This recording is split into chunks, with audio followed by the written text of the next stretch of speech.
and welcome to Agric Today on ARCN Television, Mabushi, Abuja, Nigeria. Agric Today is a program that brings to you trends and innovations in agricultural practice. I am your host, Khadija Oluwatoyin Amin.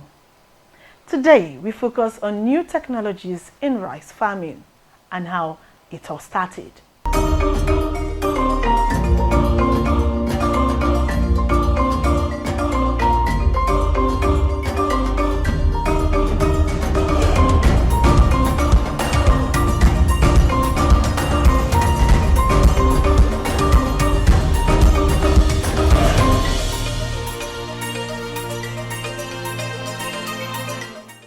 Rice, with the botanical name Oryza sativa, is the primary food source for an estimated 3.5 billion people globally. Rice contributes up to 50% of the daily caloric intake for Asian population and most African nations.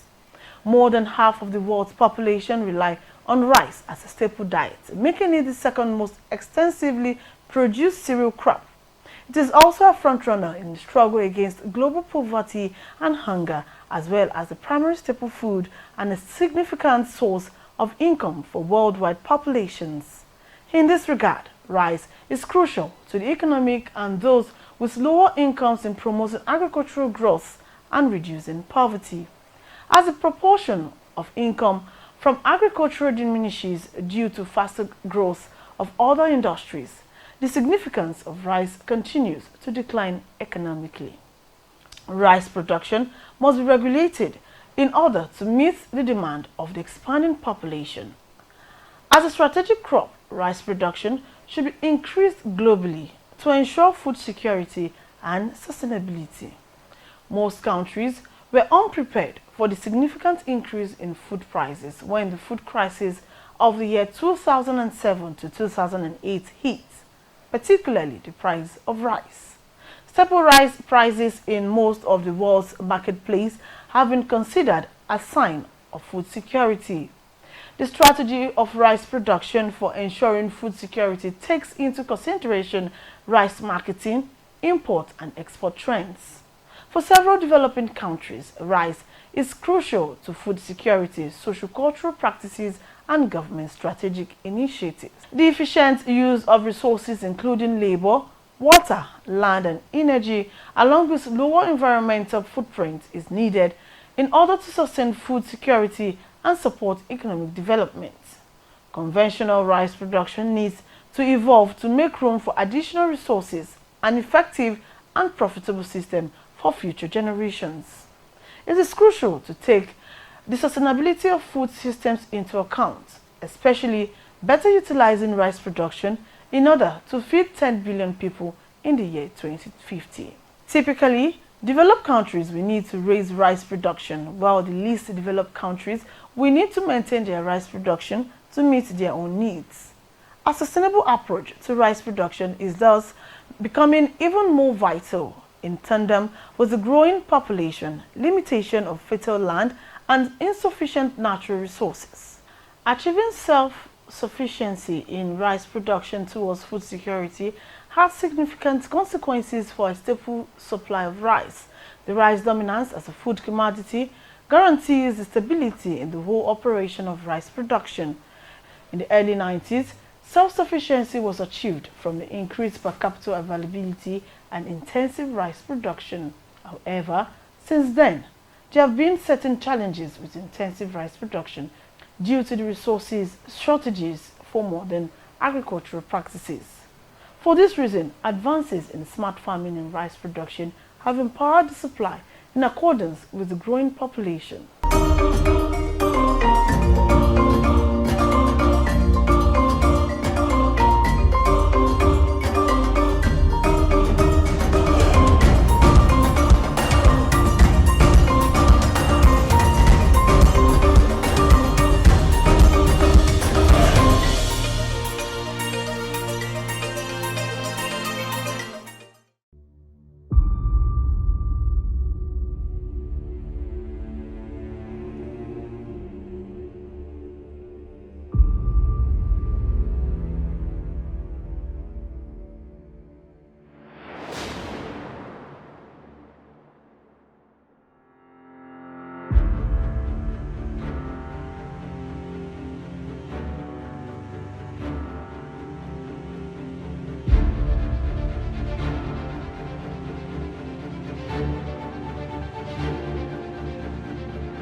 The Agricultural Research Council of Nigeria (ARCN) coordinates the activities of research institutes and is responsible for supervision, regulation, coordination of research activities and programs of higher institutions in Nigeria.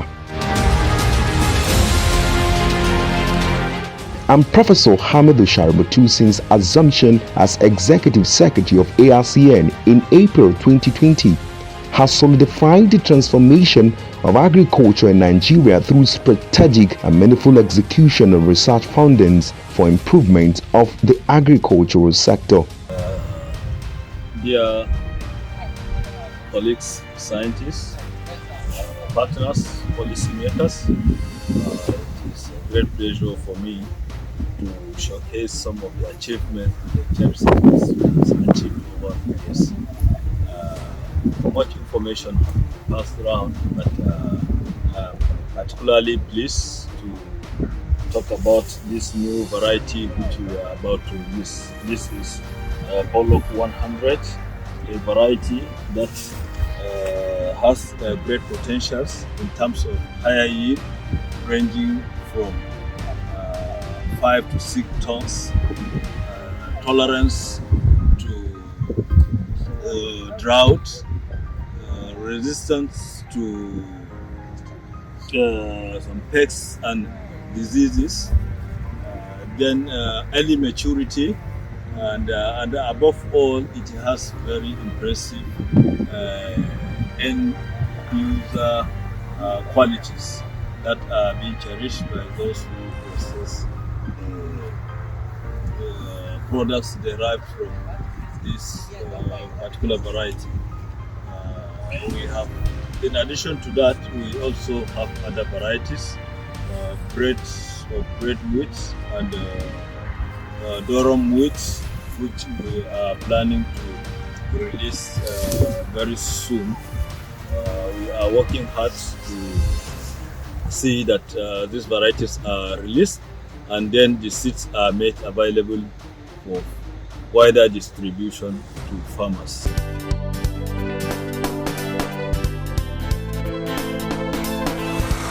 The Institute for Agricultural Research (IAR) is located in Samaru, Zaria in Kaduna State. It was established in 1922 as the research division of the Regional Ministry of Agriculture in the defunct Northern Nigeria region. The purpose at that time was to research into problems of agriculture and to provide solution, and to enhance productivity in agriculture in northern Nigeria, including agricultural mechanization to reduce difficulties of operations such as planting, application of fertilizers and herbicides, drying. It also includes the development of improved crop varieties which are being planted by farmers in northern Nigeria.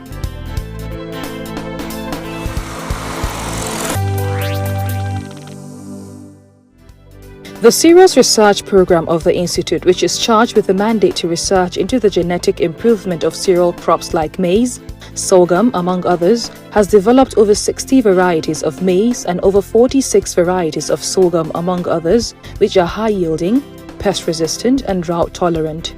One of major breakthroughs of the Institute is the development of maize varieties that are resistant to the fall army worm. RAR varieties of cereal crops are also resistant to striga weed, a parasitic weed which attaches itself to cereal crops and absorbs the nutrient, causing poor yield. IAR has to its credit 29 varieties of groundnut, 21 varieties of cowpea, including the very newest variety that has high resistance to insects. This can save Nigerian farmers at least 16 billion naira annually in the purchase of insecticides. The National Cereals Research Institute was established in 1975 as an agricultural research institute. The research activities of the institute are carried out in both the headquarters at Badegi and the 10 research outstations located in parts of the country. Rice as our mandate. Rice has become an important strategic and daily staple food crop in Nigeria.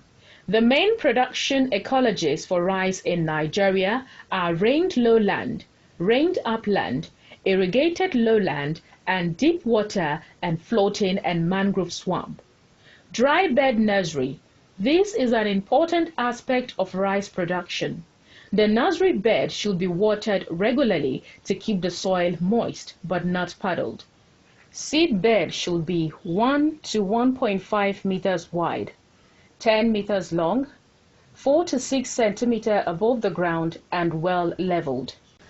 Benny seed, scientifically known as Semomum indium L, is commonly referred to as sesame in the country and in the international circle is one of the oldest oilseed crops. Sesame is an erect herbaceous annual crop that grows to a height of 0.4 m to 2 m tall. Good day. I'm Jimmy Edet. I'm a research scientist working with the NCRI Benefit program, and this is Benefit sun-loving crop.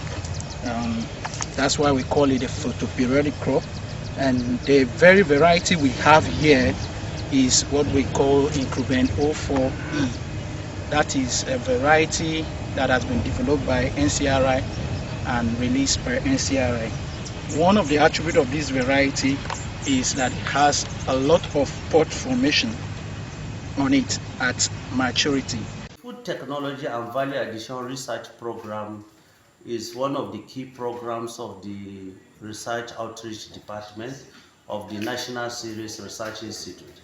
This program has the mandate for reducing post-harvest loss through the utilization of improved technologies to reduce the losses and increase the value of those commodities. Recently, one of the key things we are able to do is to look at broken rice, a byproduct of rice processing that we valorize by adding value to convert it into a product. One of these products is a Rice Plus. We call it NCRI Rice Plus.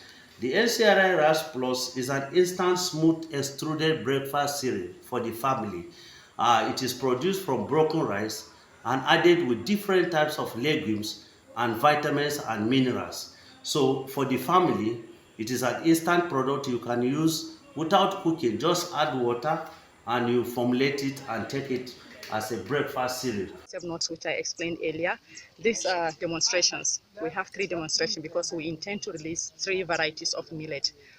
We intend to release one Bristol, Chakti, which is of very high iron and zinc, and then high yielding 0115. So we intend to release the 3. So before we release it this rainy season, we demonstrated here per band for each of the trial that we the candidate of release, because we want the farmers around here to see and admire, because seeing is believing. So this is our demonstration field for the 3 varieties we intend to.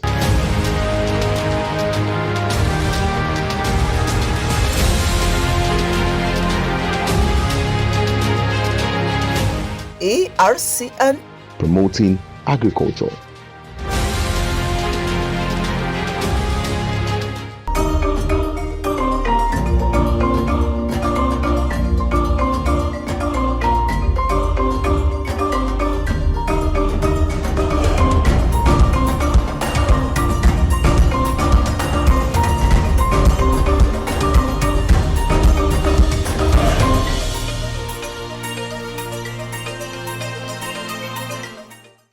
Smart farming, however, is an agricultural management strategy supported by technology that monitors and assesses the requirements of specific areas and crops.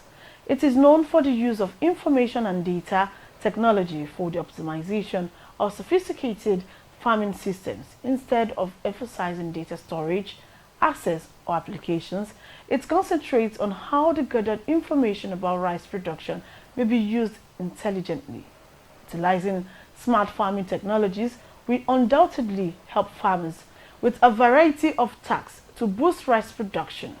The ability of smart farming for rice production is one of the key issues at stake in the discussion of how to guarantee global food security and sustainability. By utilizing natural resources, smart farming adopts the advances of artificial intelligence to meet the demand of the expanding population. Smart farming, with the integration of various technologies, offers huge potential to create automated operations with minimal human intervention. In this sense, Mechanization, efficiency and production of rice production stages due to the global population increase and the limited availability of agricultural lands. As a result, implementing precision agricultural smart farming is cropping methods in the settings of food security and sustainability. Therefore, this review addresses global production and consumption of rice, including the mechanization of the processing of rice farming. Recent applications of smart farming technologies have been highlighted for sustainable rice production. The underlying challenges, trends, as well as future prospects of rice production in food security and sustainability are also elucidated. In the past, global rice production has been relatively modest compared with crops such as wheat, maize, and soybeans. However, there was a notable expansion in rice production during the 1980s following trade liberalization efforts by several rice-producing nations, the implementation of general agreements on tariffs and trade in 1994. During the early stages, government intervention held at private trade due to inadequate food supply, low consumer income, and limited foreign exchange earnings. However, with economic development, policies have shifted towards market liberalization, characterized by the establishment of individual production systems, the elimination of consumption subsidies, and the abolition of export taxation. This policy evolution has generally transitioned from safeguarding consumer benefits to protecting the interests of producers. In terms of trade policy, export taxation measures are typically consumer income is low and the government is committed to ensuring ample domestic supplies at affordable and stable prices. In terms of trade policy, export taxation measures are typically introduced when consumer income is low and the government is committed to ensuring ample domestic supplies at affordable and stable prices. The absence of a coherent policy for the development and promotion of rice production, primarily due to data limitations, will inevitably impact future planning and management strategies for rice production. During the period from 2016 to 2023, there was a significant increase in global rice production and the area of harvested rice. Enhanced rice productivity is probably the main reason for the increase in global rice production and invested areas during this period. Shifting consumption habits have an impact. Population expansion is primarily driving this demand growth. This outlook emphasizes the necessity of increasing rice production to satisfy the growing demand globally. Between the 1940s and 1960s, the Green Revolution, or known as Third Agricultural Revolution, led to a rise in agricultural productivity among developing countries, primarily as a result of technology transfer and innovations. The global rice production is projected to keep pace with demand and consumption. Accumulation by rice importing countries, particularly China, would maintain relative stability, whereas Thailand would focus on liquidation from the government stockpiles. Current population predictions indicated that Asia will require an additional 8 times 160 tons of rice annually, despite the fact that rice production is decreasing. The preference and taste of customers for rice-based cuisines as a result of the growing Asian communities living in Western region. Therefore, to fulfill the rapidly rising demand and descending consumer needs, rice production in the future will need to greatly enhance resource efficiency. It is anticipated that rice will continue to play a significant role in human diets in the near future. The regional distribution of rice production has remained relatively stable over the past decade, with the highest share dominated by Asia at 89.7%, followed by Africa at 4.9%, Americas at 4.8%, Europe at 0.5%, and Oceania at 0.1% respectively. Asia's rapid agricultural revolution has driven the regional transformation and rapid economic development. Americas and Africa both display similar patterns, although the changes in rice production has been less dramatic. The significant shift in the regional production share of rice, particularly in Asia, are driven by the underlying dynamics of rapid income growth, supported by the in-depth economic research and historical context. These issues in rice production should be addressed through a systematic and holistic approach. Additionally, the anticipated improvement in the customer standard of living and income level is expected to have influence on rice production. In the near future, it is projected that the global rice trade will significantly increase due to the increased consumption of rice in non-Asian countries such as several regions of Africa and Europe. By deeply investing in widely applying scientific advancements and technologies, particularly biological technologies in rice production, there will be a substantial increase in both the productivity and quality of rice in domestic and overseas markets. Given the varying cultural and taste preferences for rice consumption across different regions of the world, it is anticipated that long-term trend of rice consumption will continue to rise. However, marketing demand is becoming more intricate. Due to expanding urban societies and growing middle-class population, this demographic shift leads to increasing demand for high-quality rice with diverse nutritional values and safety assurances, while the demand for poor-quality rice diminishes.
And that's our package on technologies in global rice farming. Join us again next week for another educating episode of Agric Today. Bye for now.